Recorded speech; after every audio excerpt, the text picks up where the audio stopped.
Fine, they great. Because it is very less. You can see only many two of it. Yes, sir. Actually, there's a charge base PPT now at 11 o'clock. Oh, what time it's going to over? Sorry, sir. What time it's going to end? It's we're not sure about that, sir. We were told that it will start at 11 o'clock. Okay. You are also supposed to join there? Yes, sir. Okay. How many of you are supposed to join that, students? Can you raise your hand?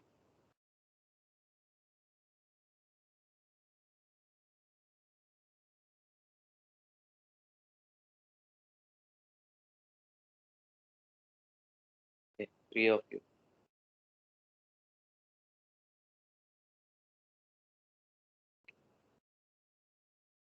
It will be very less. Okay, let me finish the two topics quickly. The two topics we'll take it up today. The other one, the important concept, that is IKE, Internet Key Exchange, I will take in the next class.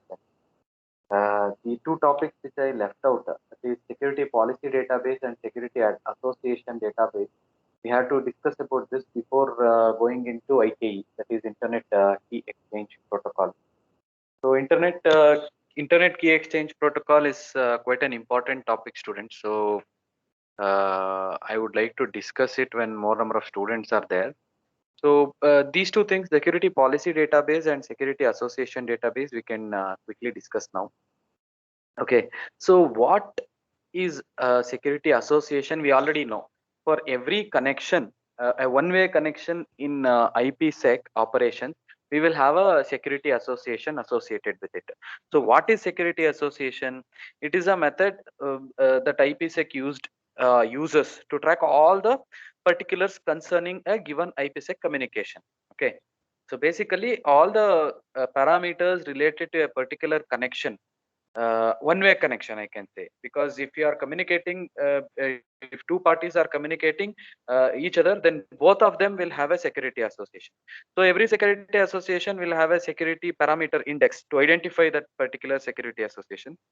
Then it will also have protocols like whether you are using AH or ESP or whatever it is. Then it will have destination IP address. Okay, so these are some of the parameters related to security association. Now coming into security policy database. Security policy database, what is it? See, you have a IP packet which is going out of your node, and if you are running with IPsec operation, then that node should go through any of these three processing modes. Either the packet has to be discarded, either the packet has to be bypassed, or the packet has to be protected. Is that clear? A security policy database consists of a list of policy entries. Okay, list of policy entries. So basically, the policy entries are discard, bypass, and protect. What do you mean by discard? If the traffic is not allowed to pass based on its uh, based on its security parameters, that means a packet is coming into a network and that has lot of security issues, that means you will check, that particular node will check whether it has any issues with the security or not. If it has lot of security issues, it will be discarded.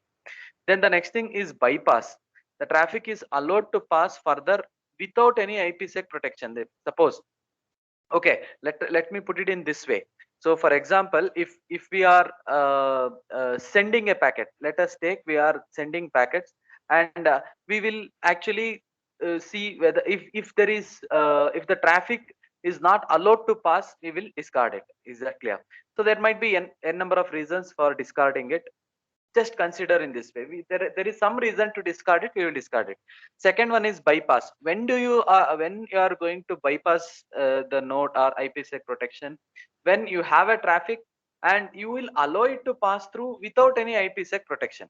Okay, you will say for this particular packet or for this communication there is no need for IPsec protection, then you will actually bypass that node without any IPsec protection. Then the last one is protect. That means you are sending packets and you need IPsec protection for it, and that node will go for this. That is IPsec protect. action. In that, the traffic requires an IPsec protection. Is that clear? These are the three processing actions which are there in security policy database. Say for example, you can see a sample security policy database here. Basically, if you are bypassing it, say for example, you will include the policy database like this. If the source address is 192.168.7.0 and the destination address is 0.0.0.0, that means you are going to put it into a default route. In that case, just don't go for IPsec protect, you just bypass it. Is that clear? Don't discard also, you just bypass it. And then you will give the control as if the protocol is TCP and source port range is any source port, because it is, you are checking from you are sending a packet. In that case, if your source port range is anything, is fine, and the destination port range is between 12 to 20. If the port number of the destination is 12 to 20, go for IPsec 12 to 20, any some protocol. Okay, so you in this particular situation, if the protocol is TCP, if the source port we are not going to see because it is given as any, and if the destination port range is 12 to 20, then go for IPsec protection. And then at the last, you can see if the source address is 0.0.0.0, that means there is no it's not an actual packet, it's basically a DHCP packet. And if the protocol is any and port is any of any range, just discard it. Is that clear? Don't allow it. This is what the security policy database will inform you based on your this conditions you can give actually. Is that clear for that particular node? And how does a security association look? A sample security association, you can see here. I said you it will have a SPI, that is security policy security parameter index, and then what type of operation, whether it is tunnel mode or transport mode, and what is the protocol, whether it is encapsulating security payload or authentication header, and what is the ESP algorithm. If it is AH, it will be AH algorithm. Since it is ESP, it is ESP algorithm. Key used by ESP algorithm, that also will be there here, and source address and destination address. All these things are the parameters of a security association. Is that clear? These things will be there in the security association.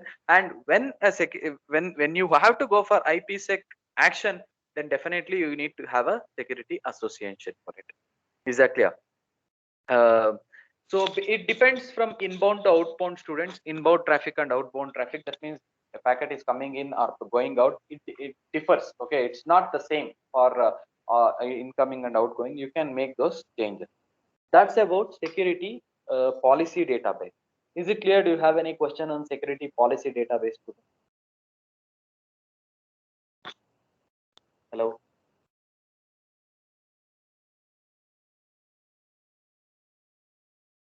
Am I audible? Yes, sir. Okay. So that's about security policy database. And next thing is security association database. So let me, okay, let us take this way. We have IPsec protection. Say, for example, your network is protected with IPsec, and in your network router or in the gateway, you will add this policy database, like whether you have to discard the packet or bypass it or protect it, that you will check based on the IPsec policy database, security policy database. And once they say, for example, you will say, okay, I need security or I need protection for this packet. Forget about the bypass and discard your policy. In the security policy database, you will understand that you have to protect that packet. When you want to protect that packet, you have to give a security association for it. Am I clear, students? When you are going to give security association, when you are going to bind a security association for a packet, when you want to give protection for it, when you protect it. So where you are going to decide whether you have to protect that packet or bypass or discard it? In the security policy database.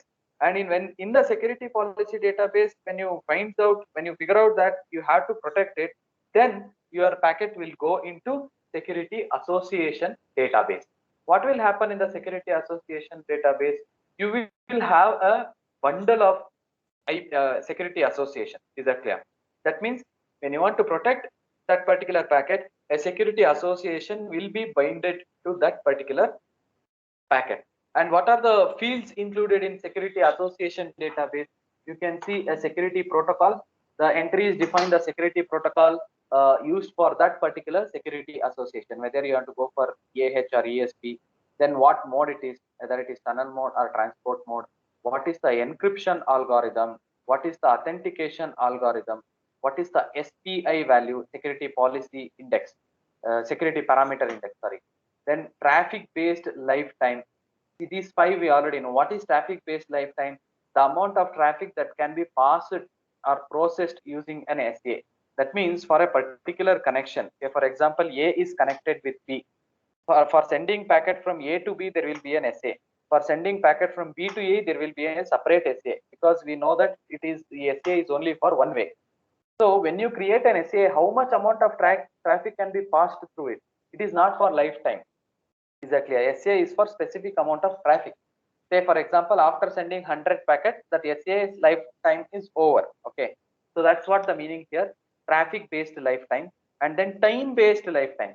See, there are two ways of ending your SA, whether time or traffic. Exactly. Just like you give your vehicle for service, right? You either say after 1 year or after 10,000 kilometer. Which one is early? You have to get it for your service. Similarly, here, say for example, if the SCA passes through 100 packets, you go for a next new security association, or if it is for an hour, then again go for new security association. That's the meaning of it. Traffic based and time based SCA.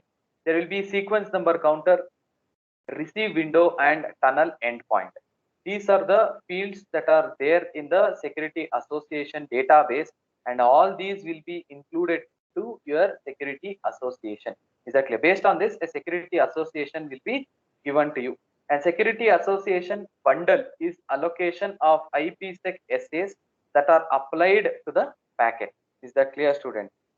So it decides, basically the security association database will give an IPsec security association for your IPsec. Exactly, IPsec communication. Am I clear, students? Are these two things clear to you? Security association database and security policy database, quite important. You should know what it is basically. Am I clear?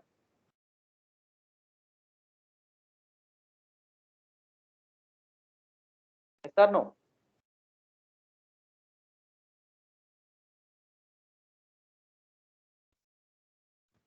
Yes, sir. Okay. Okay, so that's about security association database and security policy database. So the next point is apart from these things, we have already discussed what is uh, IPsec and okay, we have seen what is the architecture of this IPsec, in which layers it works, what are the documents of IPsec, what are the two modes of operation in IPsec, what is authentication header, how the fields of authentication header look like, what is encapsulating security payload, and in two different modes, that is the difference between authentication header and ESP. And when you take two different modes, that is transport mode and tunnel mode, what are they, and how the different protocols, AH transport mode, AH tunnel mode, ESP transport mode, ESP tunnel mode, we have seen. And we have now discussed about security policy database and security association database. We have seen how a security association looks. Okay, these are the important points which we have seen as of now. So apart from this, in this chapter, we have very important topic, that is IKE, that is Internet Key Exchange, which is a very important topic, students. So I would prefer other students also be available in the class, at least more number of students before starting that. So I would like to discuss few more things, because in this actually the difference between IPv4 and IPv6 is also there in your syllabus. So today, since very less number of students are there, I'm not going to discuss about IKE. Let me discuss the difference between IPv4 and IPv6. You already know it, but still, there are many things which you should know the differences. Can anyone let me know the basic differences of IPv4 and IPv6?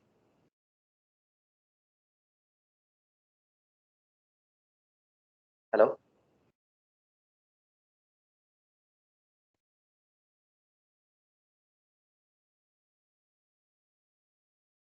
Students, basic differences of IPv4 and IPv6.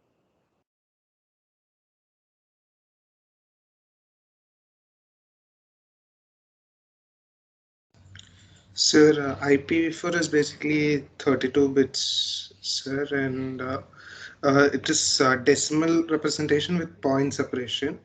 In IPv6, it is 128 bits, and it is colon separation. It is hexadecimal, and it is colon separation. Okay. You're right, IPv4 is 32-bit in size and IPv6 is 128-bit in size. IPv4 have 4 parts separated by a dotted decimal. It's a decimal representation, as you said. And each part of IPv4 is called as a can anyone tell me what is the name of each part? Octant, sir. It's octet. So each part is called as an octet, the first octet, second octet, third octet, and fourth octet, because in every part there are 8 bits. Okay. So IPv6 is 128-bit and it is divided into 8 different equal parts. So each part will have 16 bits in it. So basically it is called as hextret. Is that clear? You can just imagine the difference. When you have IPv4, you will have 2 to the power 32 different combinations of IPv4 addresses.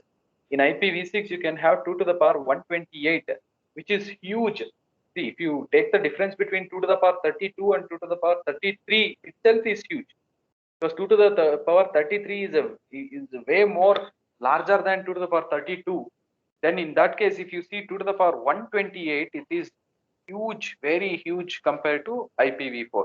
That number of different combinations you have in IPv6. Why we are why we are moving into IPv6 now? We all know we have shortage of IPv4 addresses since everything is now moving towards IoT architecture, where you have a lot of non-traditional computer networking devices are communicating each other.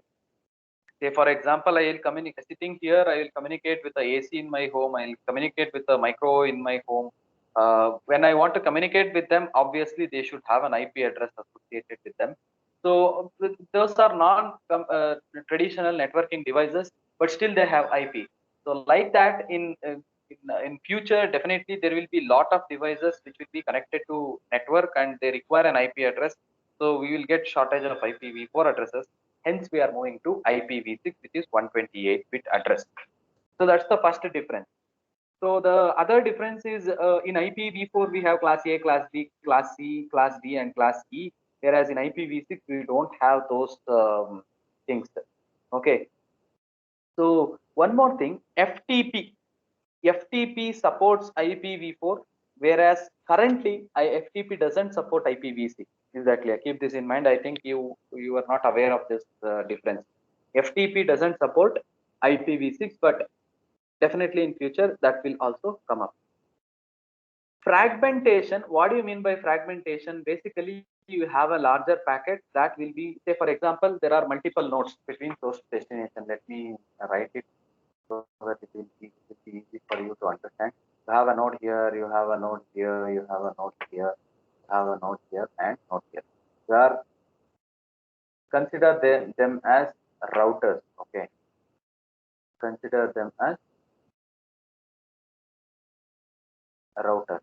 Say, for example, you are communicating from router A to router B, and there are intermediate routers. What will this router do? You have a packet, and if this packet is huge, this packet will be divided into 2 packets and sent to this router. Okay, what will this router do? This router will check what is the next link and whether this link can hold that much amount of data in a single packet. It will check. If further it has to be fragmented, it will also fragment. This router will also fragment and send it to here. What this router will do, this will reassemble those fragmented packets, and it will check whether again fragmentation is required for this particular link, and what should be the fragment size. Again, it will fragment it and send it to this. Finally, it will come to B, and a lot of fragmented packets will come to B, and it will reassemble it and send it to the upper layer. So the intermediate routers also will go for fragmentation in IPv4. Whereas in IPv6, IPv6 will decide which is the link which can carry smallest amount of data. There are 4 links, 1, 2, 3, and 4. So this in IPv4, what happens? This router will first, before transmitting the data in the connection establishment itself, it will check what is the minimum size of packet that it can transmit considering all these 4 links, and then here itself the fragmentation will be done in the initial node itself. So there will be no intermediate fragmentation happening in the IPv6. Is that clear? That's why if you look at the IPv6 header, you won't see fragmentation offset flags and identification field. Is that clear? So keep this in mind. Fragmentation is not there in IPv. The intermediate fragmentation in intermediate routers is not there in IPv. IPv4 it is there. And the size of the IPv4 header is variable length, that is 20 to 60 bytes. Please make a note of it.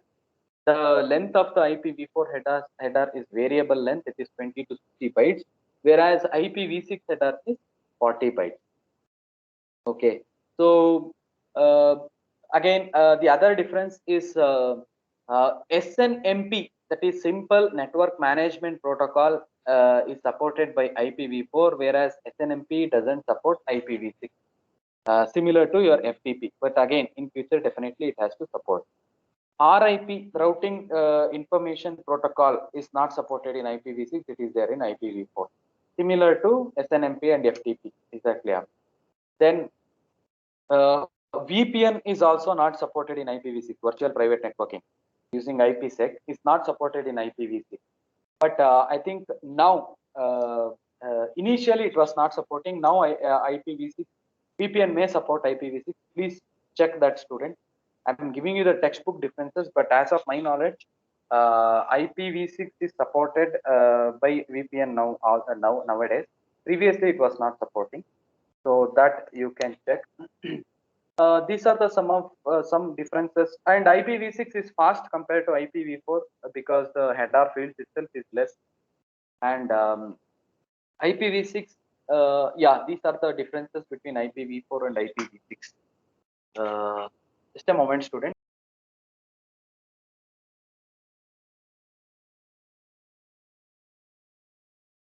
Yeah, so these are the differences, student. Hope these differences are clear to you. You have any questions, students, in the differences of IPv4 and IPv6? Hope you have noted it down. Yes, any questions?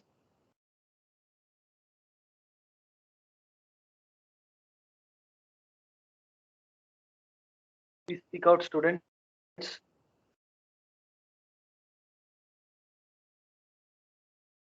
Am I audible? Hello? Yes, sir. Yes, sir. Okay, is it clear, students? At least say yes or no. Yes, sir. Okay. Okay, so that's about IPv4, differences between IPv4 and IPv6. We have seen the security policy database and security association database today. So next class we will go ahead with IKE. Do you have any placement activity tomorrow also? Any idea? We have class tomorrow, second hour, 9:45.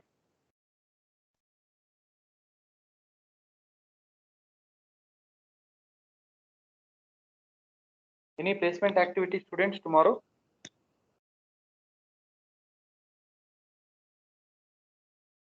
Not sure, sir. Okay. Let's see. We will at least, okay, we will see if even if there are not more students, we have to finish the portion. We will go ahead and start with IKE tomorrow, Internet Key Exchange Protocol. Okay, students, let us see. I think today we will stop here. We will meet again tomorrow. Okay. Any other things? Any questions?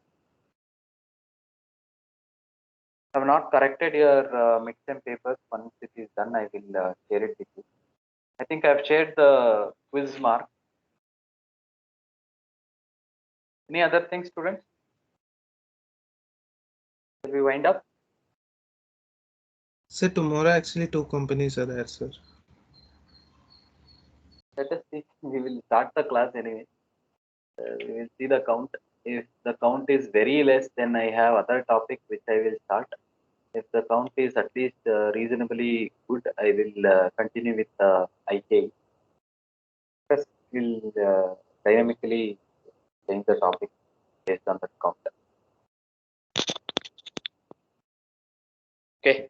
Okay, students, you can leave for today. Thank you, sir.